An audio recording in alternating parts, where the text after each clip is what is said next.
Hello friends, welcome to Contra Investing. This is Gurvinder Malhotra and I am a SEBI research analyst. So before starting this video, this is standard warning and disclaimer. So please go through this standard warning and disclaimer. तो आज मैं आपके लिए एक नए topic पे video लेके आया हूँ, that is the new learning. तो जैसे कि आपको मालूम है कि मैं बेसिकली डीप वैल्यू और जैसे इस टाइप के वीडियोस पहले बनाता था, मिसमैच इन जो अपॉर्चुनिटीज़ के ऊपर। तो बट ये एक नया टाइप का मैं एक सीरीज शुरू कर रहा हूँ, दैट इज़ इंट्राडे ट्रेडिंग। तो जैसे कि पास्ट में काफ़ी जैसे मार्केट में क्या है कि पोजिशनल ट्रेड्स में क्या होता था कि स्टॉक में मूवमेंट आई तो वो बड़ी जल्दी जो ब्रेकआउट्स फेल हो रहे थे। तो मैं थोड़ा थोड़ा जैसे थोड़ा इंट्राडे ट्रेडिंग में मेरा इंटरेस्ट क्रिएट हुआ, तो दैट्स वाई थोड़ा वहाँ पे जैसे मैंने जो भी मुझे नॉलेज मैंने गेन किया, तो दैट आई थॉट के that I should share with all of you. तो आई होप अगर आप इंट्राडे ट्रेडिंग ऑलरेडी कर रहे हैं तो वहाँ पे अगर आपको कुछ may be you are facing some problems या चैलेंजेस, तो may be this video can help you. अगर इंट्राडे ट्रेडिंग करना चाह रहे हैं तो then also this video can help you. So I hope this effort will definitely help you to the, and I will try to keep on adding more videos. So I will also improving day by day my internet trading. तो उसमें अभी ये हम पहला video जो लेके आए हैं दैट इज़ बेसिक। क्या है कि हमारे 10 golden rules of inter trading क्या है कि अगर आप कोई भी इंटरनेट ट्रेडर है उनको वो कौन से ऐसे 10 रूल्स हैं तो जो उनको फॉलो करने चाहिए। तो अगर आप इन रूल को फॉलो करेंगे तो डेफिनेटली आपकी ट्रेडिंग बहुत ही इम्प्रूव हो जाएगी। तो बहुत सी आपकी मिस्टेक्स जिससे आपके बड़े बड़े लॉसेस हो रहे हैं, definitely it will help you to control all these things. So चलिए तो शुरू करते हैं। इसमें हम बेसिक जो 10 रूल्स में देखिए क्या डिस्कस करने वाले हैं कि क्या आपको प्री मार्केट में क्या प्रिपरेशन करना है, क्या ट्रेडिंग की टाइमिंग, क्या what is the right timing of trading क्या है, कितने मैक्सिमम ट्रेड लेने हैं, तो किस टाइप की सेटअप्स आपको ट्रेड करने हैं, तो ब्रीफ रहेगा। तो क्या रिस्क पर ट्रेड लेना है, क्या टाइमिंग को अवॉइड करना है ट्रेडिंग में, तो कब आपको ट्रेड स्केयर ऑफ करना है, तो कैसे स्टॉप लॉस लगाना है या नहीं लगाना है, जर्नल मेंटेन करना है, तो कितने लॉसेस के बाद आपको ट्रेडिंग को बंद कर देना। तो ये सारी बेसिक चीज़ें हम आज की वीडियो में डिस्कस करने जा रहे हैं। तो चलिए स्टार्ट करते हैं। तो जो सबसे पहला that is the first rule is, तो आपको अगर आप इंटर ट्रेडिंग कर रहे हैं तो आपको एक प्री मार्केट प्रिपरेशन करनी है। जैसे कि देखिए मार्केट कहने को 9 बजे ओपन होता है, जैसे 9 बजे से लेकर 9:15 तक का आपका प्री मार्केट जो ओपनिंग सेशन रहता है। तो आपको उसमें नोट करना है कि जैसे कि उससे इवन 9 बजे से पहले की आपको तैयारी करनी है कि जो गिफ्ट निफ्टी क्या इंडिकेट कर रहा है, ग्लोबल मार्केट्स की क्या डायरेक्शन है, ठीक है। तो ओवरऑल लास्ट डे का क्या आपका क्या ट्रेंड रहा था, एफआईज की बाइंग सेलिंग क्या रही, ठीक है। तो आपके क्या आपने कुछ 4-5 स्टॉक्स की वॉच लिस्ट भी तैयार एडवांस में कर सकते हैं कि जहाँ पे आपको लग रहा है कि यहाँ पे कुछ ब्रेकआउट हो सकता है, कि जो भी आप सेटअप यूज़ करेंगे, जो हम बाद में आने वाली वीडियोज़ में डिस्कस करेंगे कैसे वॉच लिस्ट बनानी है। तो ये सारी चीज़ें आपको मार्केट का जो निफ्टी का इंडेक्स का आपको एक स्पॉट रेजिस्टेंस मार्क करके रखने की, अगर आप ब्रेक कर रही है निफ्टी वहाँ से ब्रेक करेगी तो आप थोड़ी सी मार्केट वहाँ पे आपको पॉजिटिव मतलब बाय साइड के ट्रेड में थोड़ी दिक्कत आ सकती है। तो आपको किस डायरेक्शन में ट्रेड लेना है, तो ये सारी चीज़ें आपको प्री मार्केट में आपको एक प्रिपरेशन करनी है। तो जैसे यहाँ पे आप साइड में टेबल से भी सारा एक नोट कर सकते हैं कि क्या क्या आपको प्री मार्केट रिचुअल्स कौन से करने हैं। जैसे गिफ्ट निफ्टी चेक करना है, रिव्यू ओवरनाइट ग्लोबल मार्केट का क्या ट्रेंड रहा है, एफआईज का क्या एक्टिविटीज़ रही, मार्क अपने स्पॉट एंड रेजिस्टेंस को मार्क करना है, शॉर्ट लिस्ट करना है, 2-3 स्टॉक को शॉर्ट लिस्ट करना है, आपको उनकी एंट्री स्टॉप लॉस डिसाइड करने हैं, टारगेट डिसाइड करने हैं। तो कोई भी आज का मेजर इवेंट है, कोई आरबीआई की पॉलिसी है या फेड मीटिंग है, तो वो सारी चीज़ें आपको नोट एक बार वहाँ से पहले देखना है उन चीज़ों को। तो मेंटली आपको अपने आप को तैयार करना है आज के ट्रेड के लिए, ट्रेड प्लान करने हैं। तो मार्केट ओपन होने से पहले, ठीक है, तो मार्केट ओपन हो जाएगी, उसके बाद आपको अपने जो भी प्लान किया है उसको एग्जीक्यूट करना है। तो ये सारा आपका बेसिक प्रिपरेशन है। तो यहाँ से आपको ये डूज एंड डोंट्स ये सब भी ध्यान में रखने। तो this is the first rule कि आपको मार्केट ओपन होने से पहले आपको प्रिपेयर करना है, ठीक है। Then the second rule is no trade in first 15 minute. देखिए सबसे बड़ी हम गलती मोस्टली ट्रेडर्स क्या करते हैं कि गैप अप पे ही ओपन कर लेते हैं। कोई भी मान लीजिए अगर हम न्यूज़ बेस्ड कोई ट्रेड कर रहे हैं तो क्या होता है कि किसी को बल्क ऑर्डर मिला या कोई एक्विजिशन कोई भी किसी भी तरह की पॉजिटिव न्यूज़ आई तो आपने ओपन होते ही उसमें बाय कर लिया। मान लीजिए स्टॉक 8 से 10% गैप अप पे हुआ तो आपने बाय कर लिया। तो दैट इज द सबसे बिगेस्ट मिस्टेक, यही यहाँ से ही सबसे बड़े लॉसेज होते हैं। ठीक है, तो यहाँ पे जो फर्स्ट मिनट होते हैं आपको वेट करना है कि वहाँ पे कि मार्केट अपना डायरेक्शन को सेटल कर ले। ठीक है, एक बार मार्केट की डायरेक्शन को सेटल होने दीजिए या उस स्टॉक की जो भी स्टॉक आप बाय कर रहे हैं उसको एक बार सेटल होने दीजिए। तो फर्स्ट 15 मिनट बहुत हाईली वोलेटाइल रहते हैं, तो मार्केट में डायरेक्शन नहीं होती है। ठीक है, वहाँ पे आपके स्टॉप लॉस हिट होने के भी चांसेस बहुत ही ज़्यादा रहते हैं। तो दैट इज़ द ये आपको एक ध्यान में रखना है कि पहले 15 मिनट आपको ट्रेड अवॉइड करना है। हाँ, अगर आप थोड़ा बहुत जब एक्सपीरियंस हो जाएंगे तो मे बी आप मतलब एटलीस्ट 5 मिनट के बाद थोड़ा थोड़ा आप ट्रेड्स को आप अपनी एक सेटअप देखना शुरू कर दीजिए। 9:20 के बाद धीरे धीरे में भी 9:25 से 30 के बीच में आपकी एंट्री हो सकती है, और आप पूरे 15 मिनट का भी वेट करके 9:30 के बाद भी एंट्री बनाएंगे तो भी आपको एक अच्छे ट्रेड वहां से मिल सकते हैं। ठीक है, तो then this is why first 15 minute के ट्रेडर्स तो 93% जो लॉसेज होते हैं जो पहले 15 मिनट में ही स्टॉप लॉस हिट हो जाते हैं। ठीक है, तो जो 65% of gap up moves reverse, जो 65% तो जो गैप अप मूव होते हैं वो सस्टेन ही नहीं कर पाते हैं। ठीक है, वो रिवर्स हो जाते हैं। ठीक है, और 80% of fast breakout occur at open. तो कई बार क्या होता है कि एक स्टॉक को ब्रेकआउट दे देते हैं ओपनिंग पे ही, तो आपको लगता है कि ब्रेकआउट होगा तो बाय कर लेते हैं, तो वो भी 80% जो फेल ही रहे फॉल्स ब्रेकआउट होते हैं जो गैप अप होते हैं। ठीक है, 90% new traders loss in this window. तो 90% जो ट्रेडर्स हैं इसी 15 मिनट में ही सबसे ज़्यादा लॉस करते हैं। ठीक है, तो आइडियल ट्रेडिंग विंडो ये आप यहाँ से देख सकते हैं कि ये टाइमिंग इस टाइप से रहती है। ठीक है, तो आगे भी हम अगली स्लाइड में भी डिस्कस करेंगे। ठीक है, तो द थर्ड रूल इज क्या है कि आपको trade only high probability setups. तो आपको ऐसे सेटअप्स पे ट्रेड करना है कि जहाँ पे कुछ रिस्क रिवॉर्ड रेशो आपका दैट इज हाई लग रहा है। ठीक है, जहाँ पे आपका डेली का जो डायरेक्शन है और जो आपकी जो आज की इंट्राडे की जो 5 या 15 मिनट की डायरेक्शन जो दोनों अलाइंड है तो वो अप ट्रेंड में होनी चाहिए। ठीक है, तो स्टॉक या तो आपको सपोर्ट और रेजिस्टेंस भी आपको चेक करना है वहाँ पे कि स्टॉक रेजिस्टेंस के आसपास है या सपोर्ट पे है, तो दैट इज आल्सो वो इम्पोर्टेंट है। ठीक है, और वॉल्यूम जो होना चाहिए वो स्टॉक का आपको देखना है कि 20 दिन के जो एवरेज वॉल्यूम से ज़्यादा, क्योंकि देखिए इंट्रा डे में जो सबसे जो बिगेस्ट आपका जो एक फैक्टर है वो वॉल्यूम ही है। अगर वहाँ पे स्टॉक में वॉल्यूम नहीं है तो वहाँ पे स्टॉक में मूवमेंट नहीं आएगा। तो इंट्रा डे के लिए जो सबसे इंपॉर्टेंट जो indicator that is the volume. ठीक है, और प्राइस एक्शन कन्फर्मेशन कैंडल, तो आपको प्राइस में जहाँ पे कन्फर्मेशन आ रहा है कि अगर आपका प्राइस सस्टेन कर रहा है, मान लीजिए आप 5 मिनट की कैंडल को फॉलो कर रहे हैं तो आपको वो 5 मिनट की कैंडल का क्लोज आना चाहिए जिस भी लेवल के ऊपर आप बाय कर रहे हैं। ठीक है, तो रिस्क रिवार्ड रेशो आपकी एटलीस्ट 1:2 से ऊपर होनी चाहिए। अगर आपका 1% का अगर आप रिस्क ले रहे हैं तो आपका रिवॉर्ड जो होना चाहिए तो दैट शुड बी एटलीस्ट 2, तो 1:2 का मिनिमम होना चाहिए। इससे ज़्यादा होगा तो दैट इज बेटर। ठीक है, तो अगर मार्केट डाउन ट्रेंड में है तो आपको ट्रेड नहीं लेना है। ठीक है, तो ये आपको ये इस तरह से सेटअप को ध्यान में रखना है। ठीक है, तो ये चीज़ें, this is the rule number 3, trade only high probability setups. तो then next rule is rule number 4, maximum 3 trades per session. आपको ट्रेड ज़्यादा नहीं करना है। देखिए ट्रेड ज़्यादा करने से कभी ज़्यादा प्रॉफिट नहीं आता है।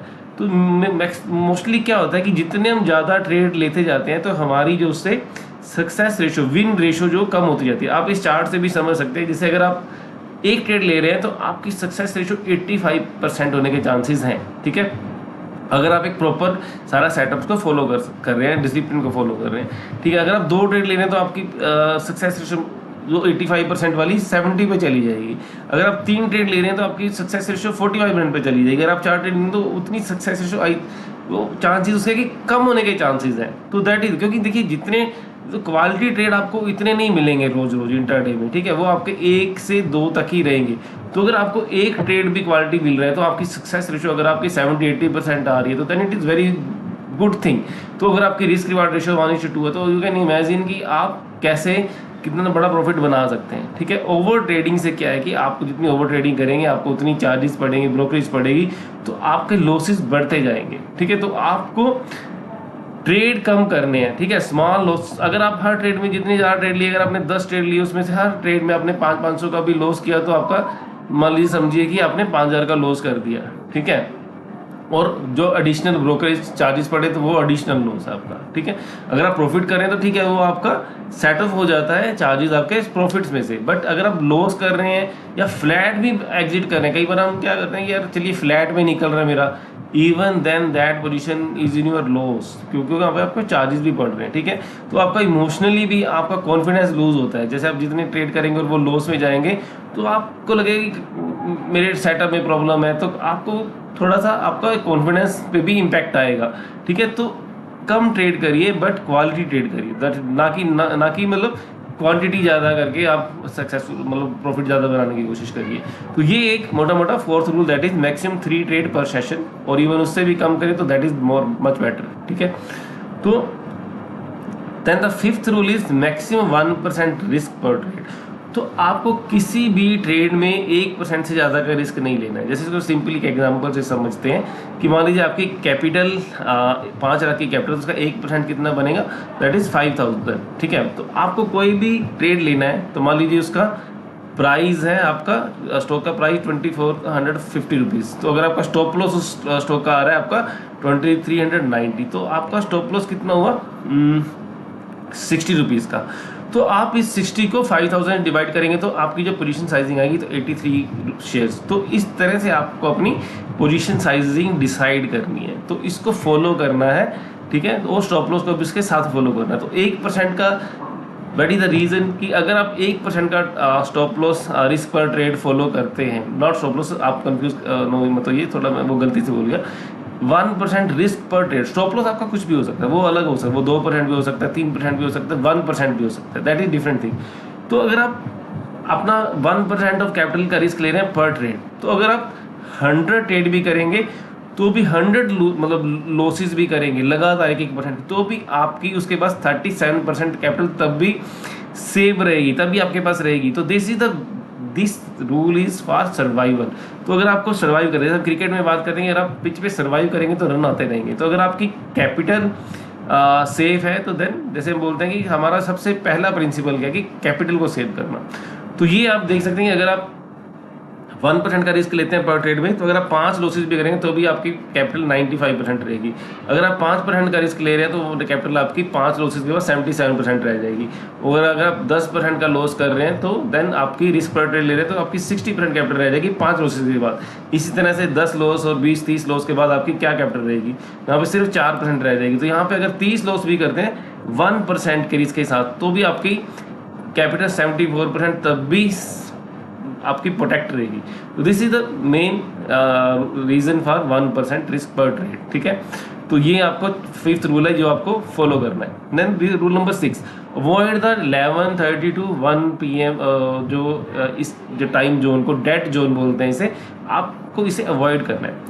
तो ये क्या है कि जो सबसे ज़्यादा अगर आप इंट्राडे की बात करें तो सबसे ज़्यादा मोमेंटम क्या होता है, 9:15 से 9:30 तक तो हाई वॉलेटाइल, देन 9:30 के बाद 10 साढ़े 10 बजे तक हाई मोमेंटम रहता है। उसके बाद धीरे धीरे मोमेंटम कम होना शुरू हो जाता है और मोस्टली 11 साढ़े 11 से लेके 1 बजे तक जो मोमेंटम बिल्कुल डेड रहता है। तो इस टाइम पे आपके स्टॉप लॉसेस हिट होने के चांसेस ज़्यादा रहेंगे। तो ठीक है, ट्रेड में कोई मोमेंटम नहीं रहेगा। तो ये ग्राफ से भी आप देख सकते हैं कि कौन कौन से टाइम जोन में वॉल्यूम ज़्यादा रहता है और कहाँ पे डेड हो जाता है। फिर दोबारा से 1 बजे के बाद जब यूरोपियन मार्केट फिर ओपन होती है तो देन मार्केट में फिर से मोमेंटम आता है, थोड़े ब्रेकआउट दोबारा से आना शुरू होते हैं, ठीक है। तो ये सारा आप यहाँ से देख सकते हैं। तो क्या होता है कि स्टॉप लॉस हंटिंग होती है इस पीरियड में। तो आपको क्या करना है कि मैं बोलूँगा इंट्राडे में आपको पूरा दिन नहीं देना है। मैं तो ये बोलूँगा कि आप पहला 1 घंटा दीजिए 9:30 या 9:15 से लेके 10:15 साढ़े 10 तक। उसके बाद अगर आपको दोबारा से ट्रेड करना है तो आप दोबारा से 1 बजे के बाद फिर कुछ ट्रेड्स को एक्सप्लोर कर सकते हैं। अदरवाइज अगर आप मैं इसको रिटर्न ऑन टाइम अगर बात करूँ तो सबसे बेस्ट अगर आप सिर्फ 1 घंटा ट्रेड करें डेली तो then it is the best return on आपकी जो टाइम इन्वेस्टमेंट के ऊपर अगर निकल के आएगी तो बेस्ट रहता है। अगर आप ज़्यादा टाइम देंगे तो उससे ज़्यादा पैसा नहीं बनने वाला। कि अगर आप सोच रहे हैं कि मैं सारा दिन इंट्राडे में लगा रहा हूँ तो उससे ज़्यादा पैसा बनेगा तो आप पैसा लूज़ करेंगे। तो अगर आपको थोड़े टाइम में ज़्यादा पैसा बनाना है but even then it is risky, उसको रिस्क को ध्यान में रख के इंट्राडे के, तो आपको 10:30 बजे 11 बजे तक ट्रेड करना, उसके बाद ट्रेड नहीं करना है, ठीक है। अगर आप स्टॉक्स में ट्रेड कर रहे हैं, निफ्टी में मैं इतना ज़्यादा नहीं ट्रेड में उसको नहीं ऑब्जर्व करता हूँ, तो निफ्टी में भी आपको ट्रेड मिल सकते हैं और उसमें भी ये टाइम जोन काम करते हैं, बट स्टॉक्स में मैंने देखा कि मोमेंटम 10:30 बजे तक का ही रहता है मोस्टली, ठीक है। तो ये आपको ये टाइम जोन को ध्यान में रखना है। Then rule number 7 is square off all position by 3:15। देखिए आपको क्योंकि इंट्राडे ट्रेडिंग कर रहे हैं तो आपको अपनी 3:15 बजे तक सारी पोजीशंस को स्क्योर ऑफ कर देना, नहीं तो वो फोर्स सेल होगा आपका 3:20 पे ब्रोकर से, तो उसका आपको प्रॉपर प्राइस नहीं मिल पाएगा। तो आपको अपने हिसाब से 3 बजे के बाद आसपास से आपको अपनी प्राइस पोजीशंस को वाइंड अप करना शुरू कर देना है, ठीक है। और 3:10 में आपको अपनी सारी पोजीशंस को स्क्वायर ऑफ कर देना है, और बिल्कुल 3:15 तो बिल्कुल ही हार्ड डेडलाइन है, ठीक है। तो सभी चीज़ें बिल्कुल आपकी क्लियर होनी चाहिए, अदरवाइज क्या होगा 3:20 पे ब्रोकर आपकी पोजीशन स्क्वायर ऑफ करेगा, ठीक है। तो वहाँ पे मार्केट्स बहुत ही वोलेटाइल रहती हैं, क्योंकि सभी लोगों की पोजीशन स्क्वायर ऑफ हो रही हैं, तो आपका जो शेयर बिकेगा वो लोअर प्राइस पे बिकेगा, तो लॉस आपका बढ़ेगा। तो आप अपने हिसाब से 3:15 से पहले अपनी पोजीशन को क्लियर कर दीजिए, ठीक है। और इवन 3 बजे से ही स्टार्ट कर दीजिए अपनी पोजीशन को क्लियर करना, ठीक है। और एक चीज़ क्या होता है कि अगर आप इंट्राडे ट्रेडिंग कर रहे हैं, और ये भी बड़ी बात है कि आपको वो क्लियर इसीलिए करना जरूरी है कि अगर आप क्लियर नहीं करेंगे उसको कैरी कर लेंगे, एक तो आपका ओवरनाइट रिस्क उससे बढ़ जाता है, ठीक है। क्योंकि इंट्राडे ट्रेडिंग इसलिए करेंगे आपको ओवरनाइट रिस्क अवॉइड करना है, ठीक है। और क्या रहता है कि आपके पास कल के लिए कैपिटल नहीं बचेगा। सबसे बड़ी प्रॉब्लम जो मैंने फेस की, अगर हम हमारी इंट्राडे पोजीशन को क्लियर नहीं करते हैं, तो मेरे पास अगर जो मैंने आज पोजीशन बाय कर ली, एक तो पता नहीं कल भी ना चले और कल और लॉस बढ़ जाए, और दूसरा जो कल कोई अपॉर्चुनिटी मेरे सामने आने वाली थी तो दैट आई मिस, ठीक है। तो ये सबसे ज़्यादा जरूरी प्रिंसिपल है जो आपको फॉलो करना है अगर आप एक इंट्राडे ट्रेडर है, ठीक है। और अगर आप कुछ भी पोर्शन आप इंट्राडे के लिए यूज़ कर रहे हैं, ठीक है, तो आपको उसको प्रॉपरली फॉलो करना है, ठीक है। ये हमारा rule number 7, square off all position by 3:15, तो ये आपको जरूर फॉलो करना है। Then rule number 8 is stop loss is not negotiable, ठीक है। जो स्टॉप लॉस है वो ऐसा नहीं है कि ठीक है अपनी मर्जी के ऊपर आपको फॉलो करना है। स्टॉप लॉस को किसी भी हालत में आपको अवॉइड नहीं करना है, उसको प्रॉपर्ली फॉलो ही करना है। अगर आप स्टॉप लॉस को नीचे लेते जाएंगे तो आपका लॉस बढ़ता जाएगा, और कहीं भी आपको ये नहीं करना कि यहाँ पे मैं एवरेज कर लेता हूँ स्टॉप लॉस के पास आके। तो आपको डिसीजन बाद में ये नहीं कि एक बार जो स्टॉप लॉस डिसाइड किया उसको बाद में चेंज करते रहो, तो दैट दिस इज़ वेरी आप बोलेंगे नेगेटिव फॉर इंट्राडे ट्रेडिंग। तो ये आपके लिए अगर आप इस तरह से करेंगे तो then can never be successful in intraday trading. तो set stop loss before placing order, तो ऑर्डर प्लेस करने से पहले आपका स्टॉप लॉस डिसाइड होना चाहिए। और स्टॉप लॉस को आपको ऐसा नहीं सोचना कि यार ये फेलियर है, ठीक है, इसको आपको एज ए इंश्योरेंस प्रीमियम के तौर पे लेना है, ठीक है, कि ये आपकी कॉस्ट है, ये बिजनेस को करने की कॉस्ट है। जैसे कोई भी बिजनेस आप करते हैं तो उसमें सब्जी वाला उसको पता है कि मेरी हर रोज इतनी सब्जी खराब होनी ही होनी है। अगर कोई ग्रोसरी का बिजनेस भी कर रहा है उसको भी मालूम है कि कुछ ना कुछ उसका भी सामान खराब होना है, किसी भी तरह का। अगर कोई किसी का टेक्सटाइल का बिजनेस है तो वहाँ पे भी उसका कुछ ना कुछ inventory at the end of the year वहाँ पे ऑब्सोलीट होनी ही होनी है। तो वो आपको एक लॉस को बिजनेस की कॉस्ट मान के चलना है, ना कि उसको एक ही फेलियर।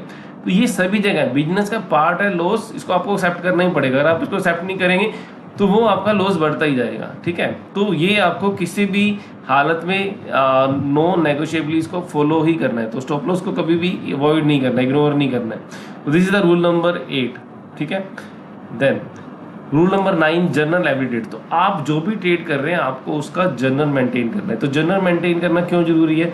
अगर आप देखिए आपको क्या कैसे पता चलेगा कि आप कहाँ पे गलती कर रहे हैं। अगर आप जर्नल मेंटेन करेंगे तो आपको पता चलेगा कि कहाँ क्या आपका पैटर्न, कहाँ पे प्रॉब्लम है, कौन कौन से ऐसी जो ट्रेड हैं जो आपको बार बार बड़ा लॉस करवा रहे हैं। मे बी आप पोजीशन साइजिंग पे गलत होंगे, आपका एंट्री गलत, आप ज़्यादा फोमो में आके बाय कर रहे हैं, ठीक है, या विदाउट एनी सेटअप बाय कर रहे हैं। तो ऐसा क्या रीज़न है जो आपके लिए लॉस, और क्या कहाँ पे आपको ये समझ में आएगा कि कहाँ आपको प्रॉफिट, किन सेटअप से और किन टाइम जोन से आपको प्रॉफिट आ रहा है, ठीक है। आपने जैसे क्या क्या एंटर किया, आपने डेट एंटर की, आपने एंट्री की टाइमिंग नोट की, exit entry price, exit price, stop loss, ये सब जब नोट किया, आपका रिस्क रिवार्ड, क्या इमोशंस थी, ठीक है। तो वो सब जब नोट करेंगे तो आपको समझ में आएगा कि किस टाइम पे एंट्री जो है ज़्यादा बेटर है, ठीक है। तो जैसे मैंने बताया कि जो एंट्रीज आपकी 9:30 के आसपास हो रही है तो या 9:30 से लेके 9:45 तक, और उसको 10:30 बजे तक आपको क्लियर कर रहे हैं। तो अगर आप उसके बाद कुछ हो सकता है कुछ स्टॉक्स में मोमेंटम बाद में भी आ जाए, बट यहाँ पे मोस्टली मोमेंटम यहाँ पे आपको समझ में आएगा कि इस टाइप। बाकी आपका एक्सपीरियंस क्या रहता है वो अलग चांस होने के चांसेस भी हो सकते हैं, बट ये सब चीज़ें जब आप एंटर करेंगे जर्नल में तो तभी पॉसिबल होगी कि आपको पता चलेगा कि यहाँ पे कि क्या मेरी गलती हो रही है और कौन सी चीज़ काम कर रही है। तो this is the 9th rule कि आपको अपना जर्नल मेंटेन करना है। And the 10th rule is, अगर 3 लगातार लॉसेस हो रहे हैं तो आपको अपनी ट्रेडिंग उस दिन की बंद कर देनी है, ठीक है। बिकॉज क्या है कि अगर आप 3 लॉसेस से ज़्यादा लेंगे तो आपका एक दिन का, अगर इस हिसाब से देखिए तो 3 लॉसेस अगर आप लगातार डेली कर रहे हैं तो आपकी कैपिटल जो है नियरली समझो तो 30 दिन में ख़त्म हो जाएगी। तो देन 3 लगातार लॉसेस के बाद आपको स्क्रीन को बंद करके, स्क्रीन को से दूर जाके कुछ भी, चाहे आप वॉकिंग करिए, टीवी देखिए, कुछ भी और अदर एक्टिविटीज़ करिए, तो आप ट्रेडिंग को रोक दीजिए। अगर आप करते जाएंगे तो उससे क्या होगा कि अगर आप पहला लॉस से क्या होता है कि हमारी थोड़ी फ्रस्ट्रेशन बढ़ती है, तो दूसरे लॉस में क्या था और गुस्सा आएगा, तो तीसरे में रिवेंज ट्रेडिंग में के मोड में आप एंटर कर जाएंगे, तो जिससे कि आप कोई कभी भी प्रॉपर ट्रेड नहीं ले पाएंगे। तो दैट इज़ द रीज़न कि अगर आपके 3 लॉसेस हो गए तो आप अपने दिन की ट्रेडिंग को बंद कर दीजिए, ठीक है। तो आप सॉरी, तो देन और आपको क्या क्या नहीं करना है, चौथा ट्रेड नहीं लेना है, और आपको ऐसा नहीं कि उसमें और रिस्क बढ़ा देना है। तो मोस्टली क्या कर रहे हैं, 3 ट्रेड के बाद और रिस्क बढ़ा दो और बड़ा रिस्क ले लो, ठीक है। तो ये चीज़ें अगर आप फॉलो करेंगे, ये हमने 10 रूल जो डिस्कस किए, तो आई होप कि ये मैंने जो डिस्कस किया कि अभी इंट्राडे ट्रेडिंग के जो हम सेटअप डिस्कस करेंगे उससे पहले मैंने रूल्स को डिस्कस करना ज़्यादा इम्पोर्टेंट समझा, ताकि हम पहले रूल को समझें, गेम के रूल क्या है। अगर आपको गेम के रूल पता होंगे तो आप उसको और प्रॉपरली प्ले कर पाओगे। तो ये वीडियो आपको प्रॉपरली सुनना है, समझना है और उसको फॉलो करना है। तो next video then we will start on कैसे आपको ट्रेड्स आइडेंटिफाई करना है, तो क्या स्ट्रेटजीज़ हैं। तो वो बहुत सी एक स्ट्रेटजी हम बेसिक स्ट्रेटजी से शुरू करेंगे, फिर उसको और रिफाइन करते करते तो हम और स्ट्रेटजीज़ को भी एक्सप्लोर करेंगे। एक स्ट्रेटजी लेंगे, उसको और रिफाइन करेंगे, तो बहुत सी और इसमें लर्निंग हम इंट्राडे के जो भी ट्रेडिंग के रिगार्डिंग हम डिस्कस करेंगे। So this was my first video on intraday trading. I hope it will help you. Please do comment कि आपको ये वीडियो कैसी लगी, और कोई स्ट्रेटजी इंट्राडे की स्ट्रेटजी के ऊपर। जैसे मैं तो मेनली 5 मिनट कैंडल ब्रेकआउट के ऊपर ही काम करता हूँ, तो ऐसी कोई मैं इंडिकेटर्स ज़्यादा यूज़ नहीं करता हूँ। तो चलिए, let us do comment about your intraday trading journey. आपकी अगर आप कर रहे हैं तो क्या आपको प्रॉब्लम्स आ रही हैं, तो उसमें हम क्या कर सकते हैं। तो प्लीज़ आप सारे अपने तरफ से कमेंट करिए तो आपको ये वीडियो कैसा लगा। So thank you very much for watching the video. Then do stay in touch for the next video. Thank you very much.